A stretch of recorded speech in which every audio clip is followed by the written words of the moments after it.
Assalamualaikum, salam hormat, selamat malam. Bersua lagi menerusi Ruang Bicara. Hari ini 23 Mac 2021, saya Wan Syarina. Terima kasih untuk anda yang setia bersama-sama siaran Bernama TV.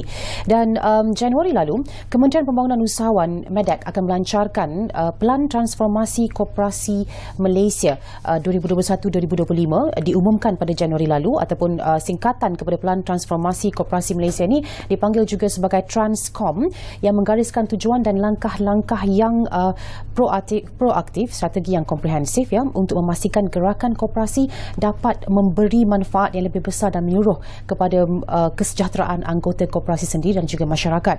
Dan bercakap tentang Transcom 2021-2025 ini, ia dijangka dirasmikan Perdana Menteri Tan Sri Muhyiddin Yassin pada 30 Mac ini. Dan malam ini kita berbesar hati untuk bersama-sama dengan Datuk Wira Mas Ermiati Samsudin, Timbalan Menteri Pembangunan Usahawan dan Koperasi, bercakap secara khususnya berkenaan dengan transformasi koperasi Malaysia. Apa khabar Datuk?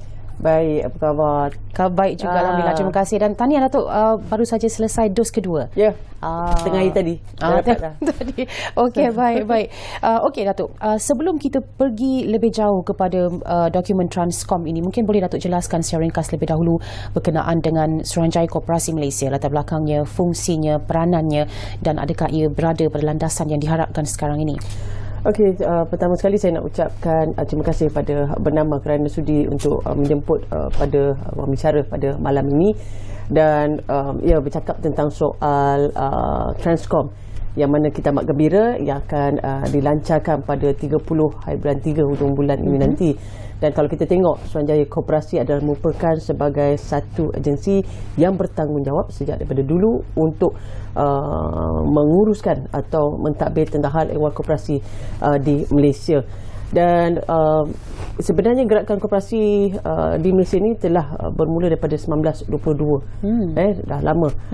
Ke tahun depan dah genap 100 tahun. Ya. Kalau dulu nama dia Jabatan Pembangunan Koperasi.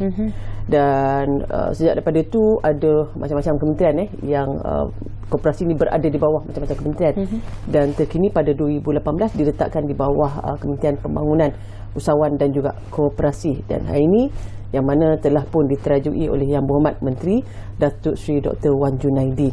Dan kita melihat bahawa Transcom ni tepat pada masanya. Yang mana kalau kita tengok dalam tempoh 100 tahun yang melibatkan lebih kurang 14,698 koperasi di seluruh negara, dan keanggotaannya lebih daripada 6.1 juta anggota, dan dia punya shares lebih kurang dalam 12.65 bilion. Dan kita tengok hari ini aset yang dipunyai oleh koperasi juga cukup banyak, 141 bilion. Jadi ini adalah merupakan hasil daripada gerakan usaha koperasi sejak daripada tahun 1922. Dan ianya satu perjalanan yang cukup panjang dan menunjukkan bahawa koperasi ini cukup relevan sekali di kalangan masyarakat Malaysia, dan ianya juga turut menyumbang kepada maksudnya ekonomi negara.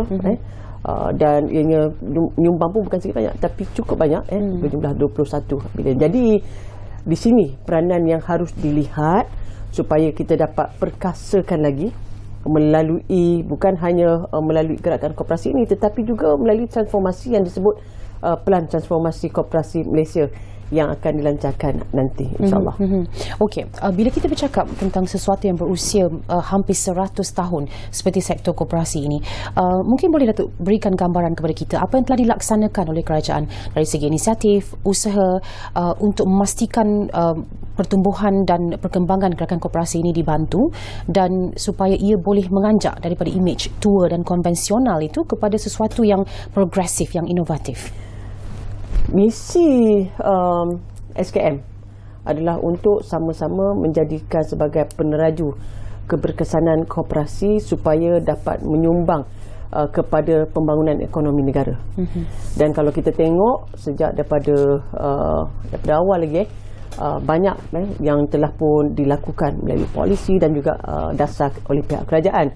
Dan di bawah Kementerian Pembangunan Usahawan itu sendiri banyak perkara-perkara ataupun program yang telah pun kita laksanakan, terutama sekali untuk kebaikan, untuk merancangkan lagi ekonomi di bawah naungan koperasi. Dan kita tengok di bawah koperasi itu juga ada dasar atau polisi yang sebelum ini dasar koperasi negara, daripada tahun 2003 sampai 2010. Itu yang pertama. Dan yang keduanya, dasar korporasi negara melibatkan pada 2011 sampai 2020.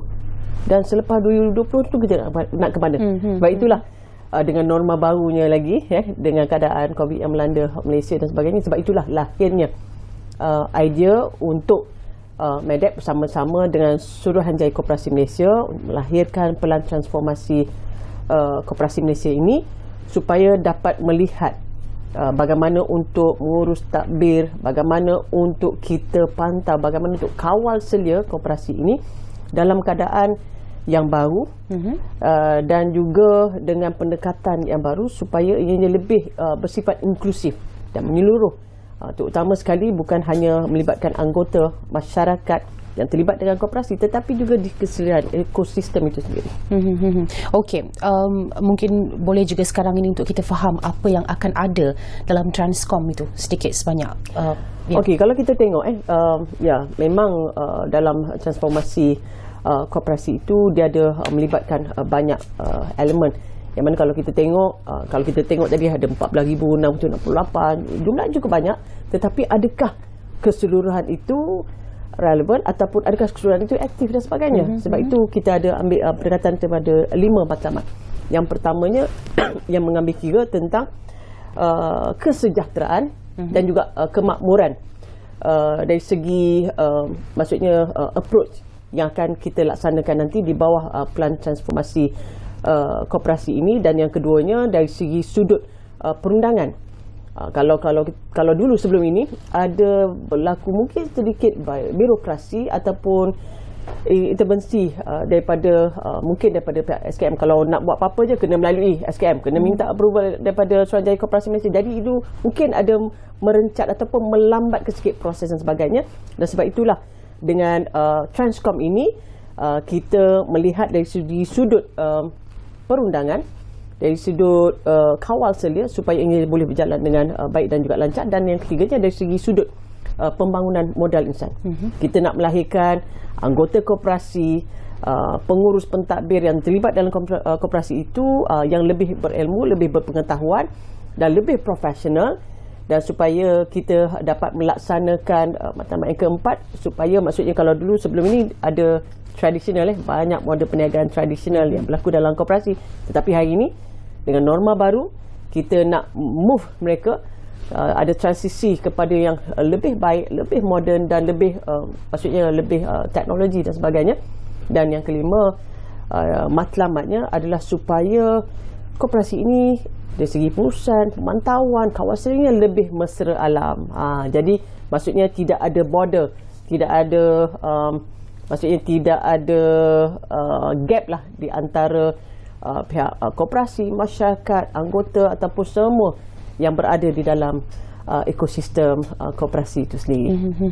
Kalau kita ingin bercakap tentang isu ataupun cabaran gerakan koperasi khususnya di Malaysia, dan bagaimana ia diberikan perhatian dalam Transcom itu sendiri? Sebenarnya kalau kita cakap pasal soal koperasi, dia terlalu banyak isu dan juga cabarannya. Dan walaupun kita lihat dari sudut pembangunan ekonomi itu sendiri, dia menyumbang pada ekonomi, tetapi juga kita lihat daripada akses pasaran, lihat daripada persepsi dan juga penerimaan masyarakat dan juga fungsi dan juga bagaimana koperasi itu berperanan dan juga penggunaan teknologi dan sebagainya. Terlalu banyak isu dan juga cabaran. Sebab itulah kita mengangkat Transcom ini supaya boleh diolah dengan dan juga penerimaannya yang cukup baik, bukan hanya setakat di pentadbir tetapi juga penerimaan di kalangan masyarakat juga dapat terima. Dan saya juga ingin menyentuh bahawa kita tengok dari segi isu dan cabaran koperasi yang melibatkan koperasi wanita juga. Saya juga nak sentuh sebab minta maaf cakaplah, sebab walaupun dah kita nak sampai 100 tahun koperasi ini berada di Malaysia, malang sekali. Malang sekali. Koperasi wanita di Malaysia ini hanya baru ada 1.69%. Maksudnya jumlah yang cukup kecil, hanya ada 200 lebih, berbanding dengan 14,668 jumlah koperasi. Dan keanggotaannya cukup juga rendah, 18,750 orang anggota. Yang mana dia menyumbang, kalau tadi kita tengok sumbangannya berbilion kita sebut tetapi jumlah yang sumbangnya cukup rendah, hanya RM5.6 juta. Itu sangat menimbulkan tanda tanya kerana kita tahu wanita ini sangat akrab kepada perkara-perkara yang mendatangkan pertumbuhan ekonomi. Maksudnya dari segi keluarga ke, pengurusan keluarga ke, dan dari segi perniagaan dan sebagainya. Betul. Apa yang menjadi faktornya? Adakah dijalankan kajian? Sebab saya cakap tadi, isu dan juga cabaran iaitu yang berlegar. Maksudnya banyak. Kadang-kadang mungkin disebabkan maksudnya definisi koperasi wanita itu, maksudnya entitinya 100% wanita. Sebab itulah di kementerian saya telah pun diberi mandat oleh Yang Berhormat Menteri untuk saya sendiri mengetuai untuk maksudnya mencampionkanlah, menjuarai isu-isu bukan hanya usahawan wanita tetapi juga koperasi wanita. Dan itu cabaran daripada Yang Berhormat Menteri saya sambut, dan kita telah pun menubuhkan jawatankuasa induk keusahawanan dan juga koperasi wanita untuk melihat tentang masalah ini. Dan saya kira sesuailah dengan apa yang ada pada ini dengan Transcomnya, yang mengambil kira bukan hanya Transcom semata-mata tetapi juga kita lihat wawasan kemakmuran bersama 2030, rancangan Malaysia ke-12 dan juga dasar keusahawanan negara 2030 yang kita nak maksudnya canaikan bersama-sama dengan Transcom ini supaya hasrat kita untuk melahirkan lebih banyak koperasi wanita yang berkualiti, yang boleh memberi sumbangan kepada negara dan juga menjadikan pemimpin-pemimpin wanita koperasi dapat dilahirkan. Dan yang itu saya punya, maksudnya antara saya punya KPI dan juga saya punya misi lah. Itu sangat menarik sebenarnya. Mungkin kelebihan juga untuk kita mempunyai Timbalan Menteri Wanita di Medak. Kita akan bercakap tentang program-program ataupun aktiviti yang direncana menerusi Transcom ini. Mungkin tidak secara khusus kepada wanita sahaja tapi secara keseluruhan juga. Selepas ini Datuk, apabila kita kembali semula, kita berehat seketika. Teruskan menonton siaran Ruang Bicara.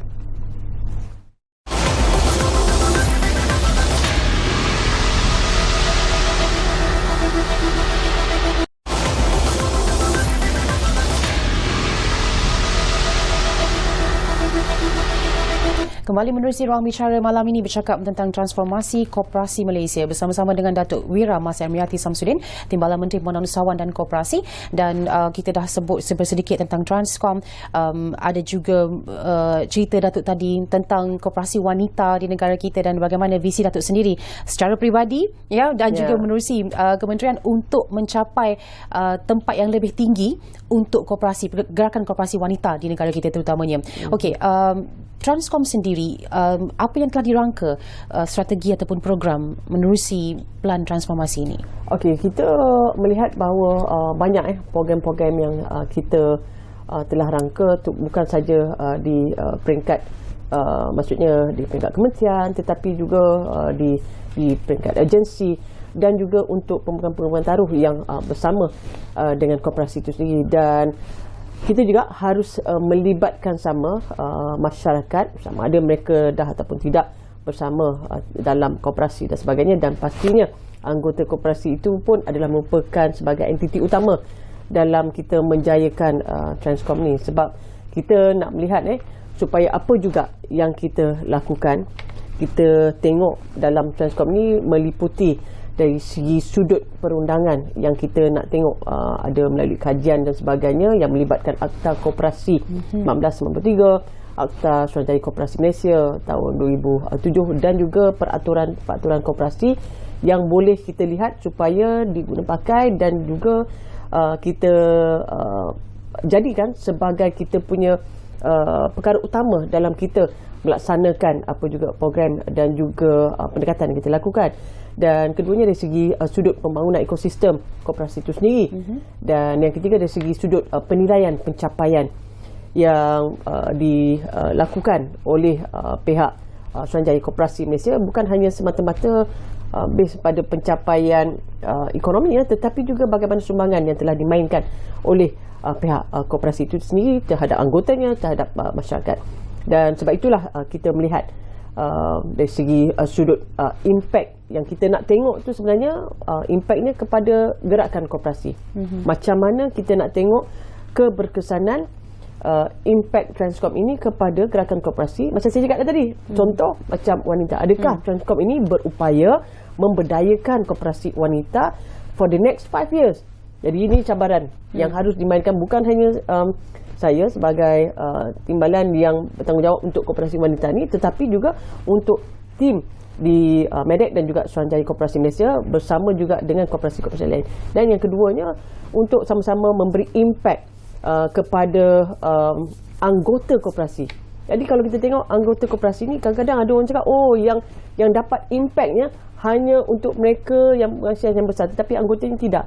Tapi bagaimana untuk kita pastikan supaya anggota juga dapat impact, dapat dia punya kesan, manfaat, kelebihan menjadi anggota koperasi, kerana itu cukup penting supaya mereka ini dijadikan sebagai duta. Maksudnya third party validator, yang diorang yang akan bercakap tentang keberkesanan Transcorp ini, yang mana akhirnya nanti memberi manfaat yang cukup besar kepada mereka.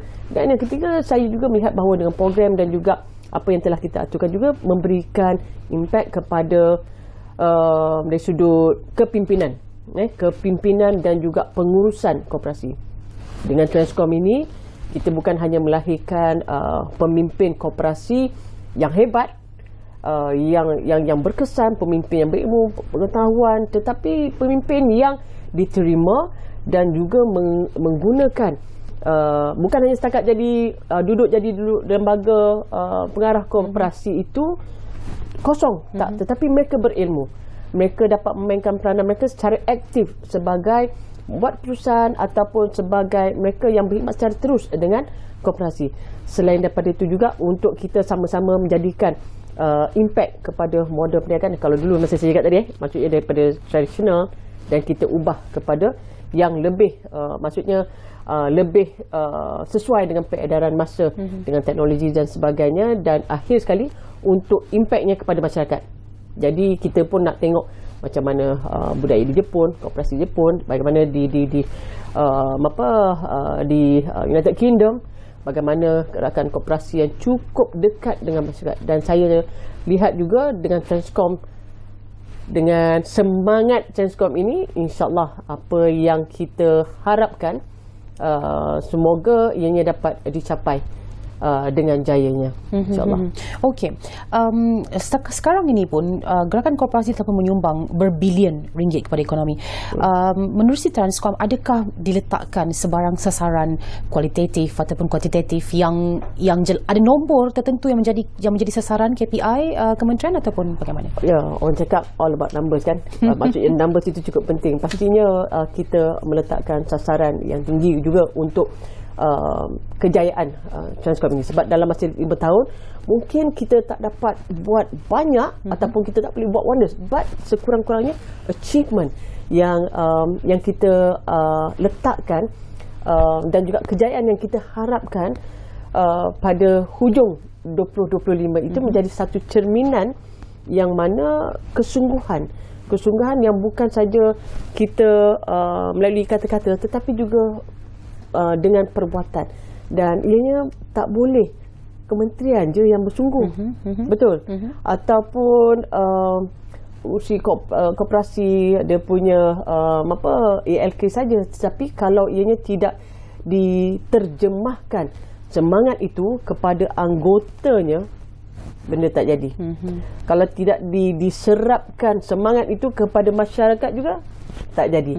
Jadi sebab itulah saya sebut ekosistem cukup penting dalam usaha untuk kita transform, nama pun transformasikan ekosistem itu menjadi satu ekosistem yang cukup sihat, yang cukup semangat, supaya kita bukan hanya dapat menyumbang kepada masyarakat, pada anggota, pada gerakan koperasi yang lebih memberdayakan, tetapi juga supaya nikmatnya itu dapat kita juga nikmati hasil dari segi pembangunan koperasi dan juga ekonomi yang dijana melalui koperasi itu memberi impact. Saya ambil contoh macam ada satu yang Berhormat Menteri, dia cerita, saya tak pergi, saya cukup teruja bila cerita. Dia cakap ada satu koperasi makmur, dia bukan hanya ada kilang emas, tetapi juga dia ada mini market dan sebagainya.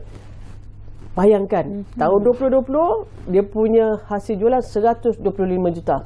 Baru-baru ni Yang Berhormat Menteri melawat, dia kata Yang Berhormat Datuk Seri, dia kata hari ni jualan dia dah cecah RM 1 juta satu hari. Bayangkan, dan dia target untuk tahun 2021 keuntungannya, kalau Syabina nak tahu berapa, agak-agak lah berapa. Agak-agak susah nak agak tu. Berapa? Okey, Datuk kena bagi tahu saya. Dia mensasarkan keuntungan koperasi makmurnya itu 300 juta. Masya Allah. Dia baru je koperasi dalam 3 tahun, tapi mereka berjaya buat. Sebab itulah contoh-contoh koperasi ini, bukan banyak, sebenarnya banyak koperasi yang hebat-hebat di Malaysia. Dan itulah kita nak tengok supaya ini jadi role model, suntikan semangat kepada koperasi lain. Ada koperasi Bank Muamalat yang buat servis bersih bangunan dan sebagainya. Ada juga koperasi Unicap, saya UKM, Universiti Kebangsaan Malaysia tersebut juga yang dapat antara 36 nombor 36 terbaik di Malaysia. Melalui maksudnya dia ada property dan dia sewakan dan sebagainya. Jadi model-model koperasi yang berjaya ini harus dijadikan contoh dan cerita yang maksudnya inspire, boleh memberi semangat kepada masyarakat kita. Macam saya kira success stories ahli koperasi dan koperasi-koperasi ini juga mungkin perlu dihebahkan lebih banyak lagi supaya seperti kata Datuk tadi memberikan inspirasi. Dan yang terakhir sekali, kerana kita bersiaran sekejap je sekejap saja masanya, tapi saya nak tanya Datuk tentang harapan Datuk secara peribadi dan juga Medex secara umumnya. Tapi dalam masa yang sama banyak perkara nak disimpulkan dalam soalan ini, kerana nak disentuh juga tentang potensi koperasi untuk merapatkan jurang ekonomi khususnya dalam kalangan B40 ya. Dan tentu saja kerana kita berdua wanita menguasai studio malam ni, kita nak sebut juga pasal potensi wanita. Mungkin Datuk boleh sampaikan. Terima kasih Syabina. Sebab itu saya benar-benar berharap supaya Transcom ini dapat dijayakan. Dan macam saya cakap tadi, yang tak boleh dijayakan hanya di pihak Medak ataupun SKM saja, tetapi ia perlu pelibatan daripada semua pihak dan pemahaman daripada semua pihak. Dan pastinya apabila koperasi ini dijadikan, apabila kita 1 Mac bermulanya atau koperasi yang pindaan yang baru-baru ini telah pun diluluskan di Dewan Rakyat dan juga Dewan Negara, dijadikan sebagai pemangkin dan juga gerakan koperasi yang terbaru di Malaysia, supaya kita dapat bantu banyak golongan apabila mereka benar-benar memahami aspirasi yang kita nak lahirkan melalui Transcom ini, supaya ia jadikan sebagai ejen pembangunan ekonomi, terutama sekali untuk anak muda, terutama sekali untuk wanita. Yang inilah antara ejen untuk pemangkin ekonomi yang sebenar yang boleh kita guna pakai, dan kita nak tengok for the next 5 years bagaimana. Dan pastinya cabaran saya untuk melihat, harapan saya benar-benar melihat supaya lebih banyak lagi koperasi yang dilahirkan, yang mana penerajunya wanita, ahli-ahli juga wanita, yang memberikan persaingan, bukan hanya untuk koperasi-koperasi yang baru. Bayangkan banyak koperasi baru 2 tahun, 3 tahun ditubuhkan, tetapi memberikan satu galakan ekonomi yang cukup, saya rasa cukup luar biasa. Dan saya harap maksudnya kita sama-samalah mengimarahkan Transcom ini supaya kita dapat sama-sama capai hasrat dan juga matlamat Transcom itu, insyaAllah. Ya, insyaAllah. Kita harapkan nanti mungkin kalau kita berjumpa lagi Datuk, kita akan bercakap tentang perkembangannya pada fasa yang sudah pun membanggakan kita, dengan angka-angka yang lebih besar lagi. InsyaAllah. Okey, baik. Terima kasih. Terima kasih juga Datuk kerana bersama kami. Datuk Wira Mas Hermiati Samsudin, Timbalan Menteri Pembangunan Usahawan dan Koperasi, bersama-sama dengan kita malam ini menerusi ruang bicara bercakap tentang transformasi koperasi Malaysia. Saya Wan Syarina, jumpa lagi pada lain masa. Ini Bernama TV.